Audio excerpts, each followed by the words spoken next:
Hello guys, welcome to my channel cook with Vaishnavi. कसे आहात सर्व? आय होप तुम्ही सर्व मजेत आहात.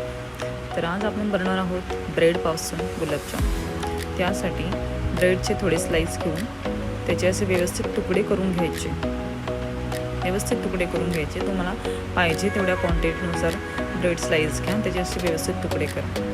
आणि त्यानंतर थोडंसं दूध घ्या आणि गरजेनुसारच त्यात ॲड करा. एकदमच ॲड नका करू किंवा जास्त पातळ होऊन जाईल. त्यामुळे थोडं ॲड करून व्यवस्थित ते ब्रेड तुकड्यांचं असं डो करून घ्यायचं. असं सॉफ्ट पण आहे, जास्त हार्ड पण आहे, तर थोडा वेळ असं आपण झाकून ठेवा, म्हणजे तो जरासा सॉफ्ट होईल. आणि व्यवस्थित त्याचे असे गोल गोल गोळे बनवायचे आणि त्याला असं क्रॅक वगैरे नाही आला पाहिजे कुठे, म्हणजे कसं फ्राय करताना ते जर फुटले तर ते पूर्ण वाया जातं. त्यासाठी व्यवस्थित गोल गोल बनवून घ्यायचे विदाऊट क्रॅक्स.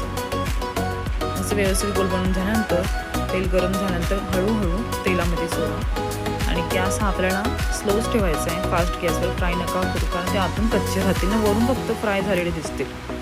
त्यासाठी आपला जो गॅसचा फ्लेम आहे तो एकदम स्लो असू द्या. आणि व्यवस्थित गोल्डन असे झाले तर त्याला टर्न करा, जस्ट लाईक दॅट. हळूहळू व्यवस्थित मंद आचेवरती होऊन द्या, छान असे गोल्डन ब्राऊन होईपर्यंत.